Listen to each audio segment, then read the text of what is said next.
ஒரு நாட்டில் இளவரசர் ஒருத்தர் இருந்தார். அவர் சிறந்த போர் வீரர். வாழ்வீச்சுல அவர் மிஞ்சறதுக்கு அந்த நாட்டில் ஆளே கிடையாது. அந்த அளவுக்கு சிறப்பா வாள் வீசுவார். அப்படி ஒரு நாள் அவர் வாள் வீசிக் கொண்டிருக்கும்போது, அவருடையக்கு அவருடைய அறையில ஒரு சின்ன குட்டி எலி வந்தது. அந்த எலிய தன்னுடைய வாளால தாக்குறதுக்கு முயற்சி செஞ்சார். அவரால அந்த எலிய தாக்கவே முடியல. அந்த எலி அவருடைய வாழ்வீச்சிலிருந்து தப்பிச்சுக்கிட்டே இருந்துச்சு. இதனால அவருக்கு ஒரு ஐயமா போச்சு. நம்மளால ஒரு எலிய கூட கொல்ல முடியலையே! நம்ம எவ்வளவு பெரிய வீரன்னு சொல்லிட்டு இருக்கோமே! அப்படின்னு சொல்லிட்டு அவருக்குள்ள ஒரு தாழ்வு மனப்பான்மை வந்துருச்சு. இந்த விஷயத்த அவரோட அப்பாட்ட சொன்னார். அவர் அப்பாவும், "இதுக்கு ஏன் பயப்படுற? நம்ம அரண்மனையில உள்ள ஒரு பூனைய வச்சு அந்த எலிய கொன்றலாம்" அப்படின்னு சொல்லி, அரண்மனையில உள்ள ஒரு பூனைய கொண்டு வந்து எலிய பிடிக்கச் சொன்னாங்க. அந்த பூனை அந்த எலிய பிடிக்கவே இல்ல. இப்ப ராஜாவும் இளவரசரோட சேர்ந்து சோகமானார். என்ன பண்ணலான்னு தெரியல அவங்களுக்கு. அமைச்சர வரச் சொல்லி அமைச்சர்ட்ட விவரத்த சொன்னாங்க. அமைச்சர் என்ன சொன்னாருன்னா, பாரசீகத்திலிருந்தும், ஜப்பான்ல இருந்தும் பூனைகள கொண்டு வந்து இந்த எலிய கடிக்க விடலாம் அப்படின்னு சொன்னாரு. உடனே அரசரும் அதுக்கு ஒத்துக்கொண்டார். இப்ப அமைச்சர் ஜப்பான்ல இருந்து ஒரு பூனைய கொண்டு வந்தார். அது பார்ப்பதற்கு புலி மாரி இருந்தது.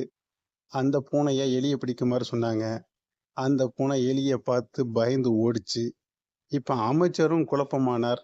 அமைச்சர் குழப்பமா இருப்பதை பார்த்த காவலாளி அமைச்சரிடம், "என்ன அமைச்சரே, ரொம்ப சோகமாக இருக்கிறீங்கன்னு?" கேட்டார். அமைச்சர் நடந்த விவரத்தை சொன்னார்.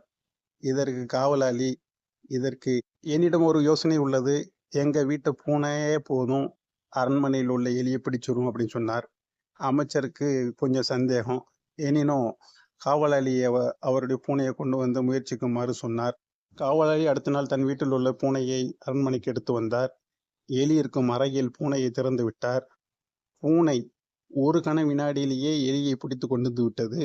அமைச்சர் காவலாளியிடம், "உன்னுடைய பூனை எப்படி எலியை பிடித்தது?" என்று கேட்டார்.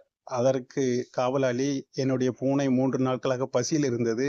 அதனால் எலியை பார்த்து அடுத்த வினாடியே அது எலியை பிடித்து விட்டது" என்று கூறினார். மேலும் காவலாளி, அரசர், அமைச்சர், இளவரசர் என 3 பேருக்கும் ஒரு தகவல் சொன்னார். எந்த ஒரு வேலையும் வெற்றிகரமாக செய்து முடிக்க வேண்டும் என்றால், முதலில் அதனை பற்றிய பசி அல்லது தேவை இருக்க வேண்டும். அப்போதுதான் அந்த காரியத்தை கச்சிதமாக செய்து முடிக்க முடியும். என்னுடைய பூனையும் அது மாதிரியே நடந்து கொண்டது. அதற்கு பசியாயிருந்தது. அதனால் உடனே அந்த எலியை பிடிக்க முடிந்தது. மற்ற பூனைகளுக்கு பசி இல்லை. அதனால் அந்த எலியை பிடிக்க முடியவில்லை அப்படின்னு சொன்னார். இப்போது இளவரசருக்கு ஒரு விவரம் நன்கு புரிந்தது. எந்த வேலையும் செய்து முடிக்க அறிவு பசியும், ஆற்றல் பசியும் வேண்டும் என்பதை உணர்ந்து கொண்டார்.